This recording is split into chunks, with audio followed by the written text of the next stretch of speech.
दोस्तों नमस्कार, मैं हूँ विनीता यादव और हमारे साथ चर्चा के लिए 4 टीवी के मैनेजिंग एडिटर वाहिद नसीम जी हैं और उन्हीं से ये समझेंगे कि किस तरह से अगर जो परिस्थितियाँ बन रही है, उससे पहले तैयारियाँ होनी शुरू हो गई हैं, जिसमें बीजेपी अपने लिए ये पटकथा लिख रही है कि अगर उनकी सरकार बनी, तो वो किस-किस को और कैसे मंत्रालय में रखने वाले, किन की छुट्टी होने वाली है, किन की परेशानियाँ खड़ी होने वाली है, किसके लिए अलार्मिंग स्टेज होने वाला है, ये वाला उनका कार्यकाल। सर ये बताइए कि चर्चाएँ कुछ इस तरह की भी है कि कुछ मंत्री ऐसे हैं जिनको वापस से रिपीटली वो मिनिस्ट्री नहीं मिलेगी दोबारा और कुछ लोगों को एंट्री किया जाएगा। ऐसे कौन लोग हैं जिनके लिए सबसे बड़ा खतरा इसमें दिखाई दे रहा है? देखिए अगर ये देखिए अंदर की बात है उसे हम बहुत ज़्यादा तो नहीं बता सकते कि किसके लिए ज़्यादा बड़ा खतरा है। मगर जो जो भी इनपुट आपको भी मिल रहे हैं, हमको भी जो कुछ बातें सामने आ रही हैं या हम जो देख रहे हैं या आकलन कर रहे हैं, ये वाज़ेह हो जाता है कि अगर मोदी जी सत्ता में वापस आते हैं, तो जिस तरह अमित शाह जी का जो ग्रिप है, वो और ज़्यादा मजबूत होते हुए नज़र आ रहा है। ये ज़रूरी हो जाता है कि फिर जो उम, जो मौजूदा सरकार में मंत्री हैं, इसमें से बहुत सारे लोग इवन बहुत बड़े नाम जो है वो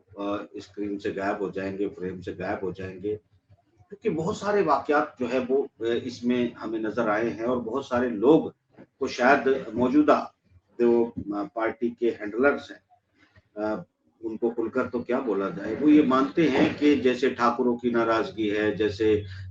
दूसरे जिनको एक करने की ज़िम्मेदारी जिन लोगों पे होनी चाहिए थी, जातिगत आधार पर जिनको इन्फ्लुएंस किया जा सकता था, जिनका असर मध्य प्रदेश, राजस्थान और ख़ास तौर से छत्तीसगढ़ और बिहार तक जो है और यूपी में तो सबसे ज़्यादा जो देखने को मिला है। तो ये बात वाज़ेह हो जाती है कि पार्टी के जो भी जो ताकतवर हल्का है, वो ये कोशिश करेगा कि भई अगर आप लोग हमारे लिए ये सब चीज़ें हमको प्रोवाइड नहीं करा सकते और आपके ये लोग जो हैं, वो मौजूद हैं और ये जो ताकतवर में देखिए एक चीज़ है एक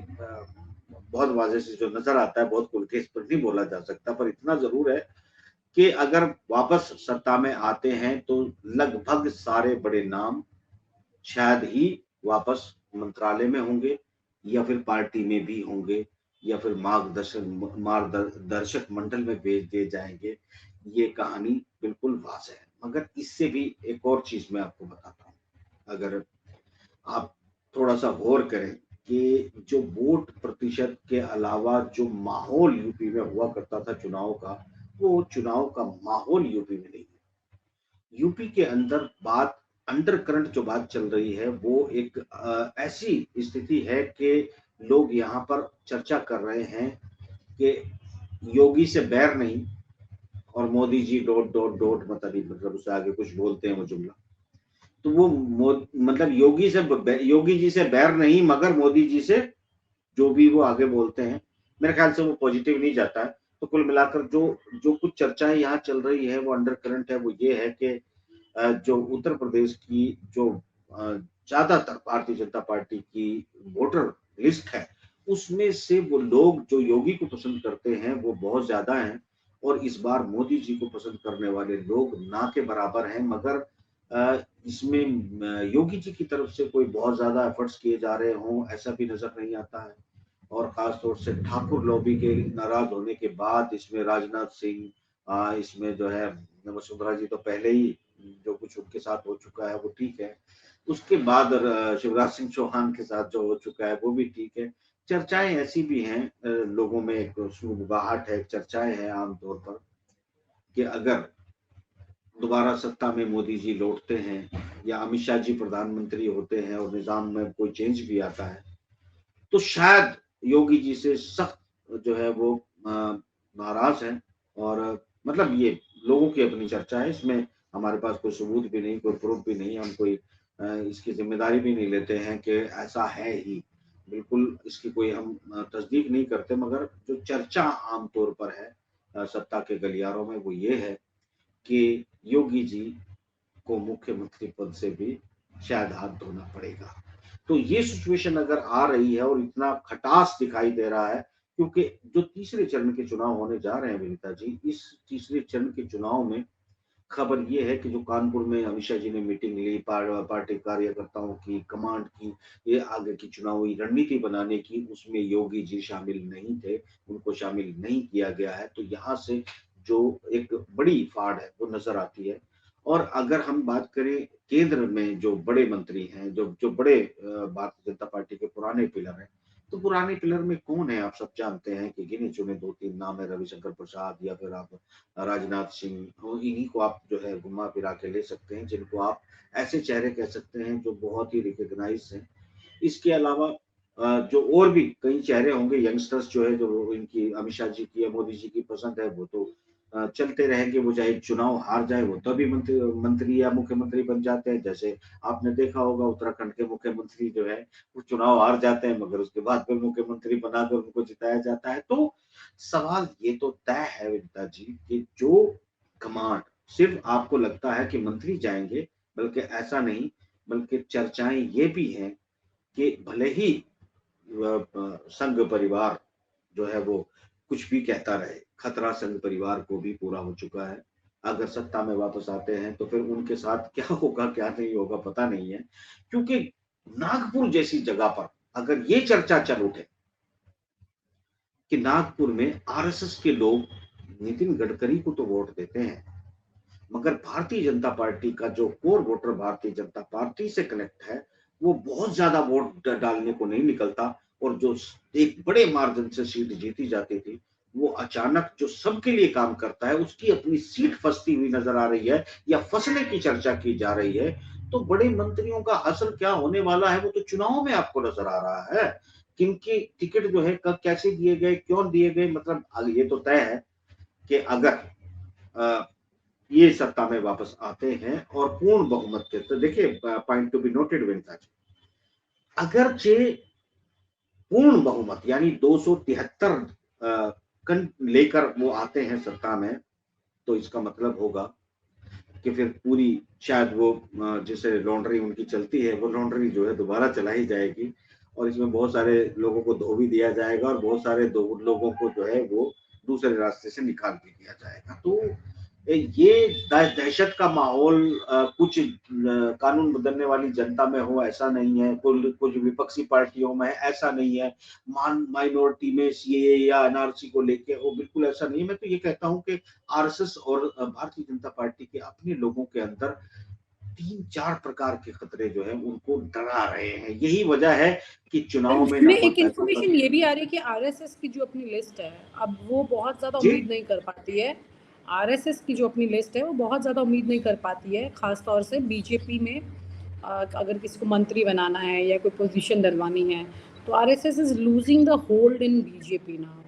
ये भी आप एक बड़ी तस्वीर है जो आपस में रिफ्ट पैदा कर रही है। अभी तक ये होता रहा है विनीता जी, भारतीय जनता पार्टी आरएसएस की एक पॉलिटिकल विंग मात्र थी, जहां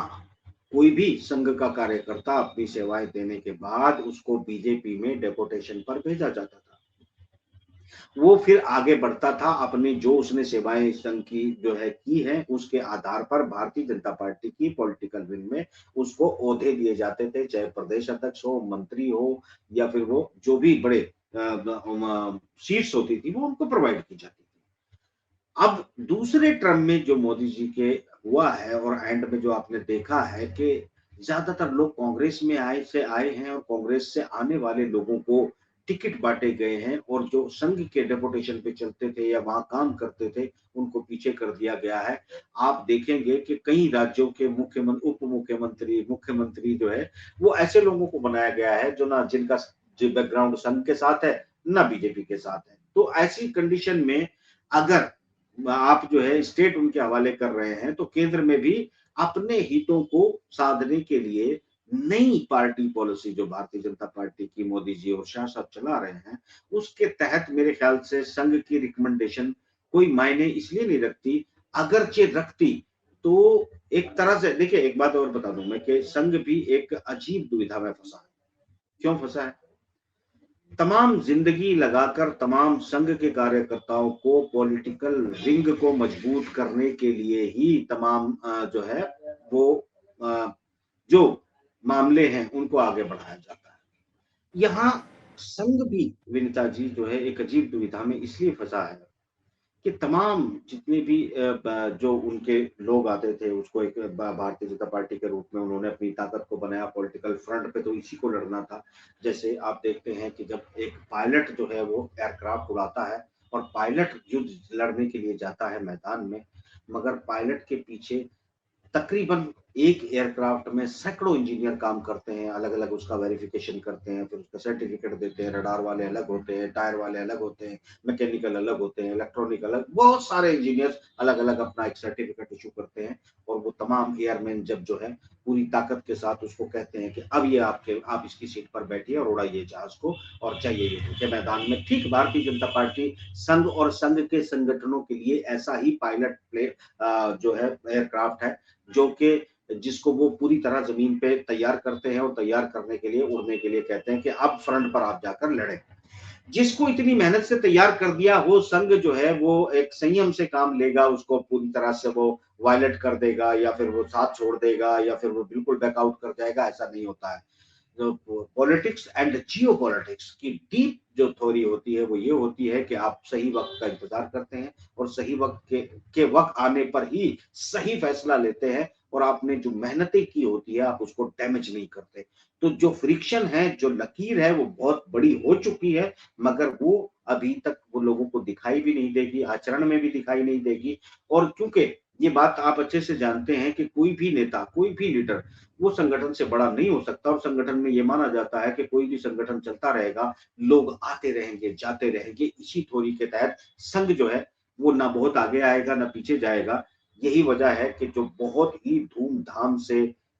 2025 में जो जश्न 100 साल का मनाने वाला था संघ, उसको मोहन भागवत ने मना कर दिया। असल में वो संघ जो है, जो आप जानते हैं सिंगुल लाया गया था। सिंगुल क्यों लाया गया था? 2025 के लिए लाया गया था। सिंगुल जो है आपको ये पूरा का पूरा जो एक अखंड भारत का नक्शा जो लगाया जिस पे हमारे कई देशों को ऐतराज है, उस नक्शे को लगाने के पीछे जो है एक पूरी एक पॉलिसी जी। थी जिसमें ये माना जा रहा था कि अगर मोदी जी जीत कर आएंगे तो फिर वो 2025 में जो है एक अलग राष्ट्र घोषित करेंगे और उस घोषित में ये होगा कि 100 साल के अंदर पूरी मेहनत करने के बाद आरएसएस ने जो है अपना गोल अचीव कर लिया और हिंदू राष्ट्र घोषित कर दिया। ये सिचुएशन जो है बनने के बाद अगर यहाँ से आरएसएस बैकआउट करता है कि हम वो जश्न नहीं मना रहे हैं, तो इसका मतलब बाकी चीजें भी बैकआउट हो चुकी हैं और वो जो प्लान था शायद, क्योंकि ऐसा होता है आप लेकिन अंतरराष्ट्रीय इस बार अगर ये गवर्नमेंट में आते हैं तो इस बार आरएसएस और बीजेपी के बीच में क्या सेम वही इक्वेशन रहने वाली है जो पहले रहती थी?